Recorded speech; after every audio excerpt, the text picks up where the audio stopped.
दोस्तों नमस्कार। आरएसएस के मंसूबे किसी से छिपे नहीं हैं। पिछले 100 साल से आरएसएस एक सूत्रीय जिस काम को कर रही है वो है भारत को हिंदू राष्ट्र में तब्दील करना। 1925 में आरएसएस का गठन हुआ था और वहीं से वो हिंदू महासभा और रामराज्य परिषद, फिर आगे चल कर के जनसंघ और 1980 में जब भारतीय जनता पार्टी बनती है उसके पीछे वो मुस्तैदी के साथ खड़ी हुई थी। राजनीतिक सत्ता हासिल करके इस देश की आत्मा को कुचल करके उसे एक धार्मिक राष्ट्र में तब्दील करने की मंशा आरएसएस की हमेशा से रही है और ये तभी संभव है जब इस देश के गौरवशाली संविधान को खत्म किया जाए। डॉक्टर अंबेडकर, नेहरू, गांधी, पटेल, मौलाना आज़ाद के सपनों का जो भारत है, और सिर्फ उनका नहीं, उस समय के करोड़ों भारतीयों का, इसमें सैकड़ों तो सिर्फ संविधान सभा में थे, जिन्होंने 3 साल के अथक परिश्रम से जिस संविधान को गढ़ा रचा, उस संविधान में जो दलितों, वंचितों, पिछड़ों, अल्पसंख्यकों, महिलाओं के, आदिवासियों के अधिकारों का संरक्षण है, उनके मुक्ति का एक तरह से वो आख्यान है संविधान, उस संविधान को मिटा देने की पुरानी हवस है आरएसएस की और गाहे बगाहे वो जुबां पर भी आ जाती है। लेकिन इस देश का जो बहुसंख्यक तबका है, बहुसंख्यक में धर्म के आधार पर समाज को नहीं मानता, बहुसंख्यक जो इस देश का वंचित, जो कमजोर तबका है, वो असल में बहुसंख्यक है, जिसके प्राणों की ऊर्जा संविधान से आती है, जिसके जीवन की गरिमा, जिसके लिए शिक्षा से लेकर के और नौकरियों तक के अधिकार, संस्कृति, धर्म, आस्था, भाषा, इस सबके संरक्षण का अधिकार जिस संविधान के जरिए हासिल है, और सबसे बड़ा तो वोटिंग राइट। इस देश के मालिक कौन है? इस देश के नागरिक। कोई संगठन नहीं, कोई पार्टी नहीं, कोई सरकार नहीं। इस देश के असली मालिक हैं इस देश के लोग, नागरिक, करोड़ों नागरिक। लेकिन उन नागरिकों के अधिकारों को कुचल करके आरएसएस मनुस्मृति लादना चाहती है और ये मंशा कोई नई नहीं है। मैं थोड़ा इतिहास में भी जाऊंगा, लेकिन आज राहुल गांधी ने ललकारा है, खुले शब्दों में आरएसएस के उन मंसूबों को चुनौती दी है और उन्होंने लिखा है। क्यों लिखा है इस पर भी हम बात करेंगे, लेकिन जो लिखा है पहले उसको पढ़ लेते हैं। आरएसएस का नकाब फिर से उतर गया। संविधान इन्हें चुभता है क्योंकि वो समानता, धर्मनिरपेक्षता और न्याय की बात करता है। आरएसएस बीजेपी को संविधान नहीं, मनुस्मृति चाहिए। ये बहुजनों और गरीबों से उनके अधिकार छीनकर उन्हें दोबारा गुलाम बनाना चाहते हैं। संविधान जैसा ताकतवर हथियार उनसे छीनना इनका असली एजेंडा है। आरएसएस ये सपना देखना बंद करे, हम उन्हें कभी सफल नहीं होने देंगे। हर देशभक्त भारतीय आखिरी दम तक संविधान की रक्षा करेगा। ये राहुल गांधी की जो भाषा है वो क्या कहती है? राहुल गांधी पिछले 3 सालों के भीतर इस देश के असली मर्ज को पहचान गए कि इस देश के भीतर घुन की तरह आरएसएस इसकी आत्मा को चाट रहा है, खत्म करना चाहता है। और जो बहुजनों की पीड़ा है, उत्पीड़न है, वो लगातार बढ़ रहा है। उड़ीसा के दलितों के मुंह में जो घास चारा डाला गया और नाली का पानी पिलाया गया, उन्हें 1 किलोमीटर तक घुटनों के बल चलाया गया, उस घटना से लेकर के और इटावा का वो कथाकांड आप सबको याद होगा। सोचिए अगर संविधान नहीं होता तो क्या होता है इस देश में। तो उस संविधान को खत्म करने पर आरएसएस लगी हुई है। और ये वाकया कहां से आया?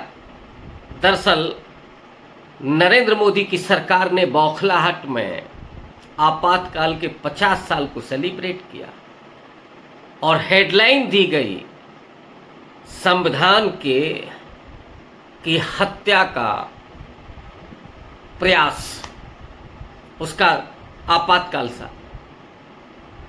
इस हेडलाइन के साथ आपातकाल के बारे में, इंदिरा गांधी कांग्रेस पार्टी के बारे में क्या क्या कहा गया, क्या क्या इल्जाम लगाए गए। यहां पर मैं ये भी बता दूं कि आपातकाल के विषय में एक बार नहीं, दो तीन बार कांग्रेस पार्टी माफी मांग चुकी है। लेकिन जब नरेंद्र मोदी की सरकार उसको इस तरह से दुष्प्रचारित कर रही है तो फिर जवाब बहुजनों की तरफ से भी मिला है। दरअसल आपातकाल के दो पहलू हैं। जब आपातकाल लागू किया गया और क्यों लागू हुआ था, उस पर तो एक अलग से बहस होनी चाहिए, अलग से एक वीडियो बनना चाहिए। हुआ ये था कि जयप्रकाश नारायण ने पुलिस और फौज को सीधे तौर पर आह्वान कर लिया था कि आपको सरकार की बात नहीं सुननी है, और अमेरिका का संकट भारत पर था, अमेरिका भारत पर नजरें गड़ाए था। ऐसे में विदेशी ताकत अगर हमलावर होती और सेना सामने नहीं खड़ी होती तो देश के हालात क्या होते। इसके बाद ही इंदिरा गांधी ने आपातकाल का ऐलान किया। इसकी पृष्ठभूमि में बहुत सारी चीजें हैं, मैं उधर आज बहस नहीं कर पा रहा हूं, कभी और बताएंगे उस पर। लेकिन आपातकाल लगता है तो होता क्या है, जो तमाम सामंती लोग थे, जमींदार थे, सेठ साहूकार थे, पत्रकार थे, बड़े बड़े मठाधीश थे, वो सब जेलों में डाल दिए गए। बहुत सारे तो माफी मांग कर क्या, यही आरएसएस भाऊराव देवरस उस समय थे जिन्होंने तारीफ की थी इंदिरा गांधी की और आपातकाल की, माफी मांग करके जेल से बाहर आए।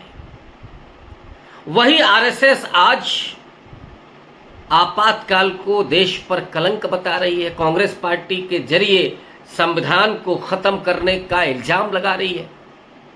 लेकिन ये खुद आपातकाल के समर्थक हुए थे और माफी मांग करके जेल से बाहर आए थे कि नहीं, हम तो आपके समर्थक हैं। अभी दत्तात्रेय होसबोले जो नंबर 2 हैं आरएसएस में, उन्होंने जो कहा, उन्होंने कहा कि आपातकाल के दौरान 42 में संविधान संशोधन 1976 में 2 शब्द जो जोड़े गए थे, 2 नहीं जोड़े तो गए थे 3, एक अखंडता, धर्मनिरपेक्षता और समाजवाद, ये 3 शब्द जोड़े गए थे। लेकिन दत्तात्रेय होसबोले का इल्जाम है कि ये 2 शब्द धर्मनिरपेक्षता और समाजवाद, ये 2 हटने चाहिए क्योंकि आपातकाल के दौरान ये जोड़े गए, तो फिर तीसरे शब्द को क्यों नहीं हटना चाहिए, ये छिपा जाते हैं। अखंडता शब्द जो जोड़ा गया था, क्यों जोड़ा गया होगा आप समझ सकते हैं, क्योंकि देश के टूटने के खतरे थे।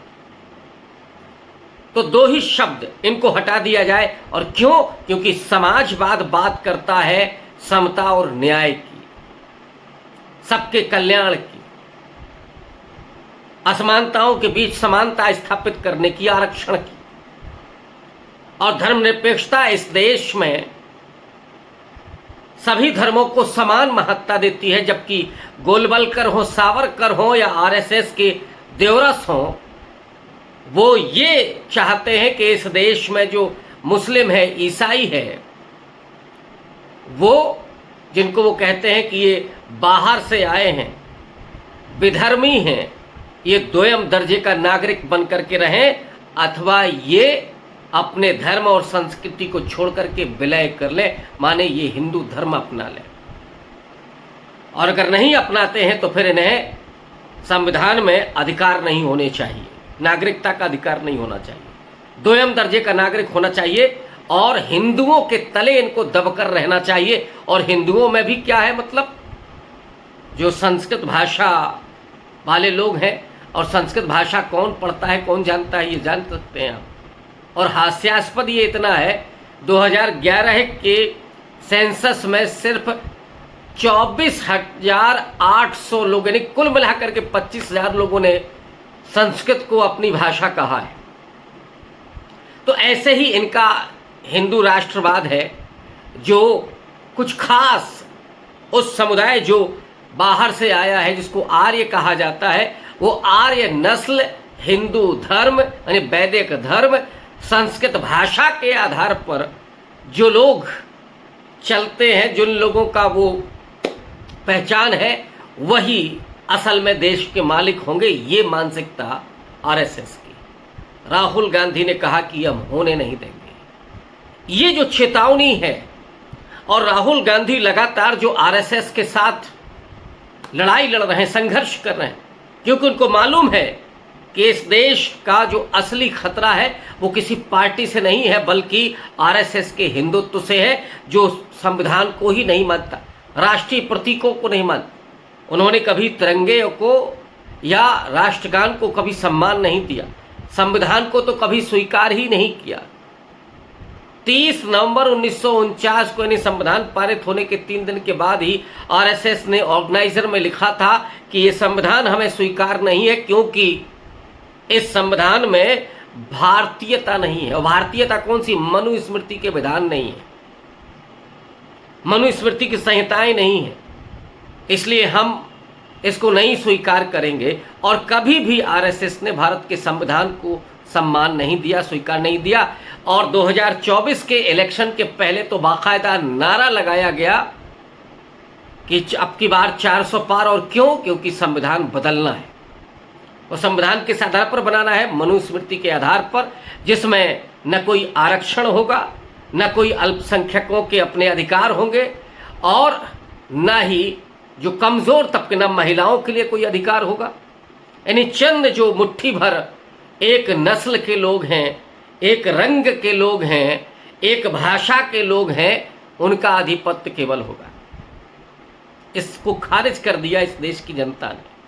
2024 के लोकसभा चुनाव में जैसे ही ये नारा लगा कि हमें संविधान बदलना है, राहुल गांधी ने अपने हाथ में संविधान उठाया और संविधान की रक्षा के लिए संकल्पित होकर के उन्होंने केवल इतना भर कहा कि हमें लोकतंत्र को बचाना है, संविधान को बचाना है। इस देश का जो बहुजन तबका है, जो वंचित तबका है, वो राहुल गांधी के साथ खड़ा हो गया, संविधान के साथ खड़ा हो गया। और जो नरेंद्र मोदी 400 सीटें जीतने का सपना देख रहे थे, जो आरएसएस अपने 100वें साल में भारत को हिंदू राष्ट्र में तब्दील होते हुए देखना चाहता था, उस जनमानस ने आरएसएस और बीजेपी के सपनों पर पानी फेर दिया और 240 पर आकर के अटका दिया। सच्चाई तो ये है कि अगर चुनाव आयोग नहीं खड़ा होता, मीडिया नहीं खड़ी होती, पूरा तंत्र नहीं लगा होता, तो नरेंद्र मोदी बमुश्किल से 150 सीट पहुंच पाते।